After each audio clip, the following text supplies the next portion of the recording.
Welcome back again to the Prado Museum for another weekly session in English with the American Friends of the Prado Museum. Today we're going to talk about a really important person in the history of Spain with this iconic portrait by Diego de Velázquez of Mariana de Austria. Mariana was queen consort of Spain. She was married to King Philip IV, and this is such a recognizable image, especially thanks to this elaborate dress and wonderful hairstyle that make us think of the time of Velázquez and of Las Meninas. And actually, if we look around, we'll see that we are in room 12. This is where the Las Meninas is in the Prado. This is a spectacular room, so it's so exciting to be here. So who was Mariana? Well, Mariana was the daughter of the Emperor of Austria and the Queen, and she was also the niece of King Philip IV. So she really was the connecting piece in between the two branches of the Habsburg family, of the Spanish branch and the Austrian branch.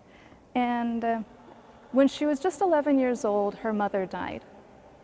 And King Philip IV wanted to strengthen the union between these two branches of the family, and so he asked for her hand in marriage for his son, Prince Baltasar Carlos. Unfortunately, the prince died just a few months later, but Philip thought that this union was so important that he decided that he should marry Mariana himself.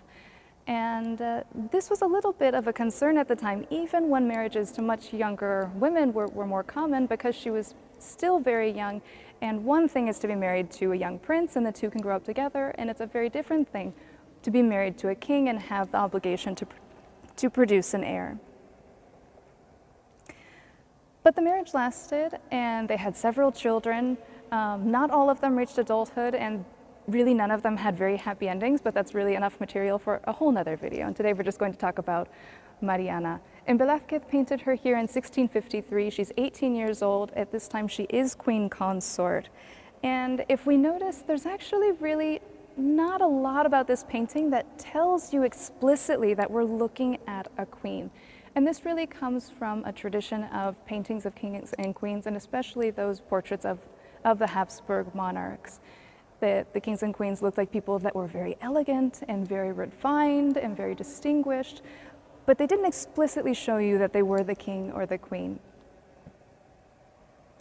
Philip died, King Philip IV died in 1665 when Mariana was 30 years old, and the heir to the throne, their son, Charles II, was only 3 years old. He was still just a child.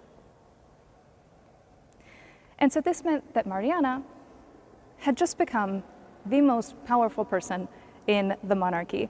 While her son was a minor, Mariana would reign as queen regent, and the image that she projected to society would be a very different one from this portrait by Velázquez.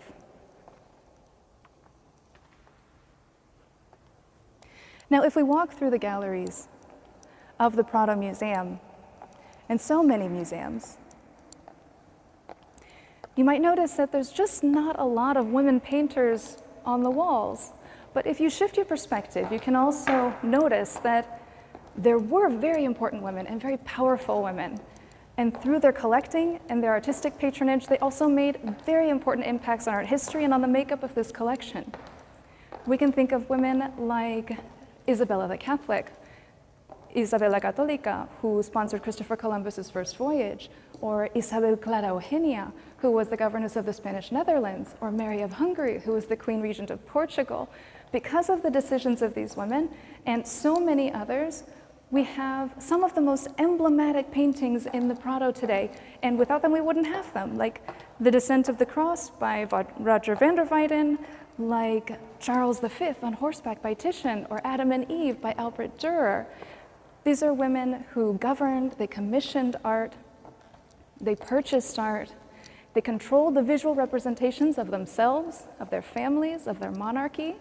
So they're enormously important. And the Prado has engaged in this long-term project that's called El Prado en Femenino. Right now we're in the second version of it, and there's going to be more. And this has been put together by Noelia García Pérez. The first edition was such a resounding success that she's come back to prepare another. And this exhibition looks at the impact of these women, the impact that they've had on art history and on the makeup of the Prado's collections. Mariana de Austria is just one of the women that's featured in El Prado en Femenino, and so that's why we're talking about her today. And you can find out so much more on the website. There's a lot of material on the website about this itinerary. So back to Mariana. Well, Mariana, around 1670, chose Juan Carreño de Miranda as her court painter. And he would really be the creator of the image of her government of Spain. Now she needed to show power, capability, strength, and perhaps more than anything, the legitimacy of her position as Queen Regent, and also her condition as mother and widow. Immediately, you notice that Mariana's appearance has changed dramatically. After Philip died, she decided to wear a nun's habit, which indicates her condition as a widow.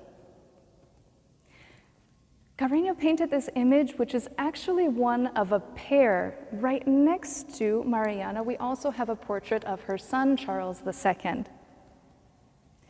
Carreño was a gifted painter, and he was also very talented, very clever in his way of inserting symbolism into paintings, making use of all of the surroundings to add meaning to the paintings, to really drive home the message. And the result are these really effective portraits that are solemn and they are regal, and especially perhaps testaments of dynastic continuity.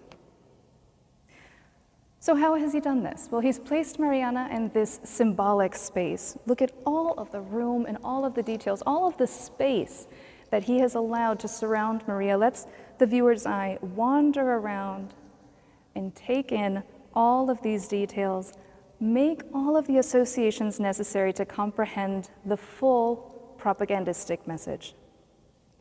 So what can we see? Well, Mariana's sitting at the table and she's working diligently, presumably taking care of state matters. At the same time, that provides a good example for her son, who was growing, and we can assume from this that he was also learning from his mother, learning from that model, learning to lead as well. We also know that she's in the Hall of Mirrors. This was a special room in the Alcázar Palace in Madrid, and it was associated with the power to rule.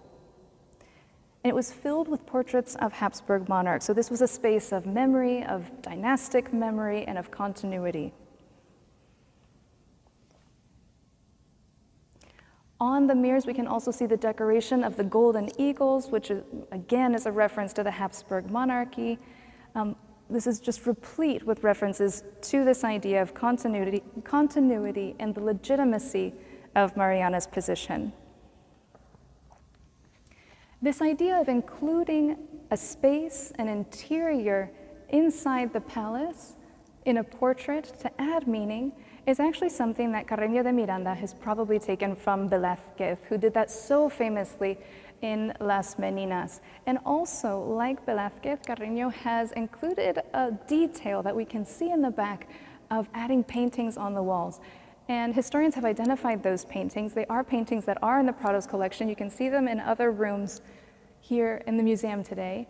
And they are by no means coincidental.